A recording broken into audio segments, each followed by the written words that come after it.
Hi. I was going to say that for one, I'm very sorry for, and my heart goes out to all the people who were killed in the Vancouver van attack at the Lapu Lapu Festival a few weeks ago. It was very, very sad, and my heart goes right out to those people who were killed. It brings back memories of the Toronto van attack, which happened almost to the day, not quite, but almost 8 years later. It was very, very tragic. And what I was going to say as an autistic person, it brought back feelings of collective shame because we autistic people are some of the gentlest people. Neurodivergent people are some of the gentlest people I know. And yet, every time there's one of these van attacks, one of these horrible, horrible, unexplainable tragedies, the first thing the media says is, oh, they were neurodivergent. The sad thing is, in the Toronto van attack, they blamed it on autism. In this Lapu Lapu van attack in Vancouver, it was blamed on, oh, the guy had encounters with police for mental health wellness checks. Well, I mean, I've sometimes gotten upset and had meltdowns and had police come for mental health wellness checks, and I'm not a harmful person. I've never harmed anybody. I've never been violent or anything. I would just get upset and people wouldn't understand. It does not help anybody to be putting a label on people, because when somebody commits an act of violence, there's absolutely no excuse for it. You can't say, oh, they had this diagnosis or this label or that label. All that does is hurt anybody who shares that label. I was incredibly hurt by the Toronto van attack. I left Toronto because I was not happy with being equated with van attack in Toronto. Being autistic and single, I felt shame, even though I'm a vegan and a woman and non-violent and incredibly peaceful.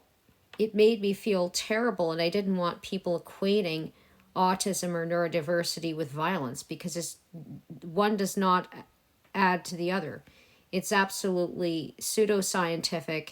It's as silly as breed banning. It's the same ridiculous idea. It's just prejudiced.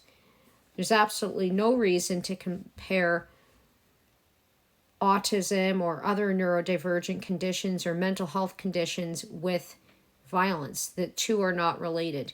If a person does something violent, they're making a choice. They're choosing to do something wrong. And there's a whole lot of other circumstances that probably lead up to it. It's not because the person has X or Y or Z label. It's a personal bad choice this person's made, and what often leads people to make terrible, awful choices is often they, have had terrible, awful circumstances. Or sometimes not, but that often is the case. We don't serve anybody by putting out the labels. What the media should be instead doing is focusing on the victims and on the survivors, and be putting out the names of all the people who are affected by these incidents. That's what needs to happen. Stop focusing on these perpetrators. The perpetrators do not deserve to have their names printed. They don't deserve to have any information about them printed. All you're doing is giving them infamy. You're rewarding their behavior. You're making them, quote, famous, which is what they want. They deserve no attention. The people who've died, the people who've survived, the people who are injured, they deserve the attention. Stop blaming us neurodivergent people. Stop giving these perpetrators attention, and acknowledge the tragedies for what they are. Tragedies. Look at what went wrong. Look at ways we can peacefully prevent these kind of things or reduce these kind of things from happening again, and help the communities heal. Don't try to bring another community down. because then you have two communities that need to heal: the community who is affected and the neurodivergent community. The Toronto van attack, both the women who are affected and the autistic community were both victims because of the way the media portrayed the incident. The same with the Lapu Lapu attack. The van attack in Vancouver, neurodivergent people who have mental health issues, and the Filipino community are all affected. My heart goes out to everybody who is affected. I ask for forgiveness in that for the perpetrators, that the perpetrators have a change of heart, and that we have to look long and hard at our society as to why these things are happening. And we also need to be stop putting down any community, because the issue with the Lapu Lapu attack, that was a case of bigotry. That was what it was based on. It was the us and them concept. The Vancouver van attack was an attack on Filipino people. This was somebody who was evidently or probably was racist against Filipinos. The Toronto van attack was a man who didn't like women. That it has to do with bigotry. And so when the media says, oh, this person was autistic or this person was neurodivergent, the media is stooping down to the level of the perpetrator.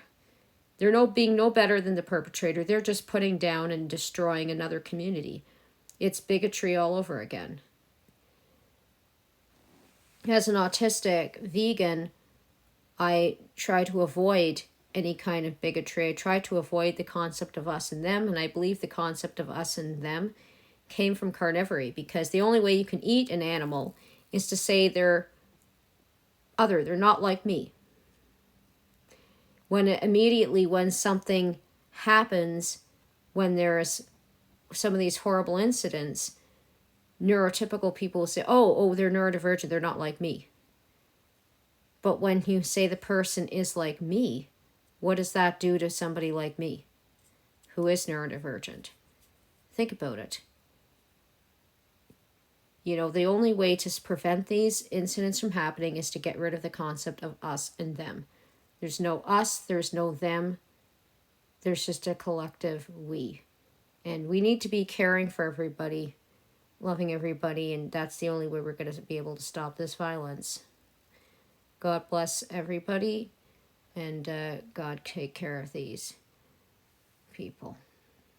And take care of myself, and God bless all of the people affected by these recent incidents.